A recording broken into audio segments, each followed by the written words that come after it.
Welcome everyone to Weekend Escapades. Today we are on our way to California to show you an amazing destination, kind of a small area that's a little bit lesser known.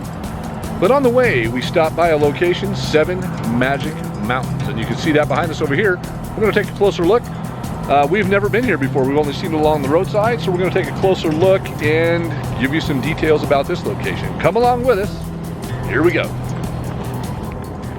It's out in the middle of the desert, but a very smooth, nice path going up here.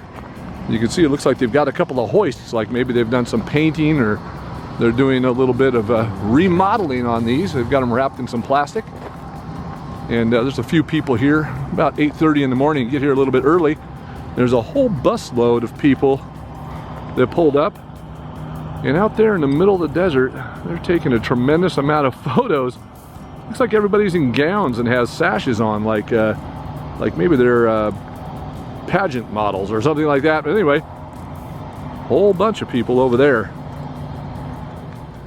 From the parking area, the roadside, these look like they'd be pretty large, and even from the freeway.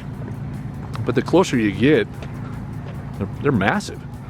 So they're much bigger the closer you get, for sure. And brightly colored, you can see that they've been repainting a few of them. Probably the rain, we've had monsoons, and I can't imagine trying to paint these with all the water that's been falling. There's been a lot of flooding here. I'll share some of the a video here at the end of some of the flooding that was on I-15 when we were traveling just the other day. So this is a large-scale site, specifically public art installation. Now, this was put up by Hugo Rondinones, and they call it 7 Magic Mountains.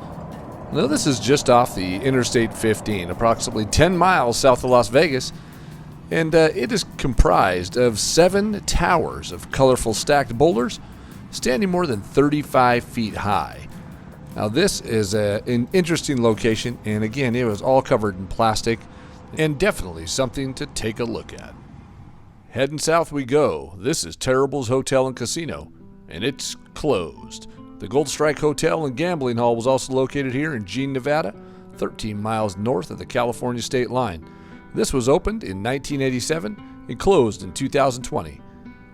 This is going to be demolished as it is planned, and it is going to be replaced with an industrial park. So say goodbye to 811 rooms, several restaurants, and 40,006 square feet of gaming space. And as promised, Nevada's been getting hit with quite a few monsoons, and this is what happened along the I-15.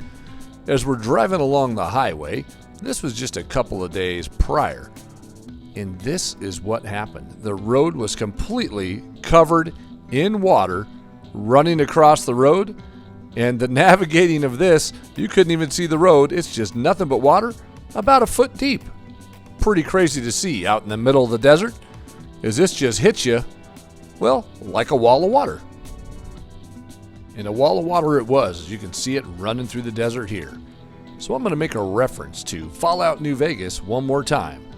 Let's head off to Primm and see if we can find ourselves a Nuka-Cola. Well, we didn't find Nuka-Cola, but we found out some information. Primm started as a border town, and it was kind of a desolate little border town, and it had a gas station in the 1920s owned by a gentleman named Pete McIntyre. Well, during Prohibition, Primm was a lonely stop, and Pete had a hard time making a living.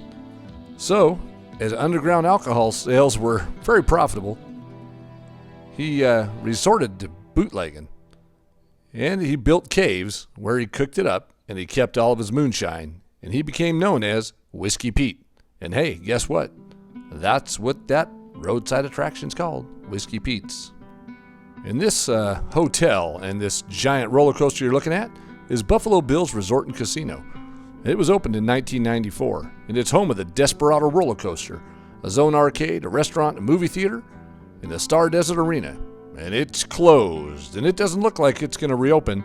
But this is a location you can see in-game, and now you're seeing it in person.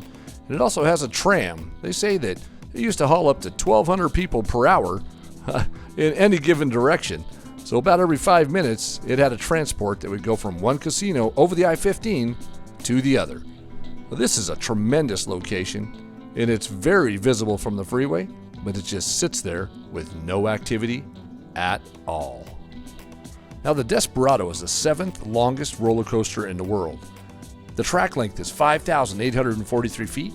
It's 209 feet tall and has a 225-foot drop, and I don't think anyone's going on this again. So here in Primm, there's a tremendous amount of artwork that are done on the outlet malls here, and it was done by Hugo Rondinones. I hope I said that right. But that is the artist that really did all of the murals here on this outlet mall. Now, it appears to be closed here in Primm, but the casino is open here on one side, but the other casino coast that with the roller coaster is closed. The Buffalo Bills is closed. But you can see all of this amazing artwork that was done on this building. It's kind of known worldwide, but again, this location is closed, so a little bit difficult to understand why they've done all of this here and they haven't reopened. They sure do have the traffic. The I-15 is just full of people, but I think COVID stopped a lot of this from being open. But this is an amazing location here in Primm. And again, Primm is another location that is on the game Fallout. So all of these small towns that are outside of Vegas, even though this one's in California, are Fallout destinations. There's a really nice mural over here I'm going to show you as well. So this just in. Always check the doors before you say something is closed. I found a door ajar, and this is what I found inside. This was huge on the inside. I could not believe how big this was. I saw 2 people walking off in the distance. That's why I thought this was closed. The parking lot was empty, but it was open, and again, quite a large location. All the buildings inside, or the businesses inside, were shuttered, that's for sure. Now, this is beautiful as it is on the outside and as nice as it was on the inside. There's a lot of people going up and down the I-15, headed to Vegas or headed home to California. But it just doesn't appear that they're stopping at this location very much at all. We're going to take a look at the drive home, and the Las Vegas Strip will be off on the right, and what it looks like on a cloudy day from the freeway as we're zipping by. We hope you enjoyed this view of what's left in the desert on the California and Nevada border, as there's a tremendous amount of large hotels and casinos that will never open again.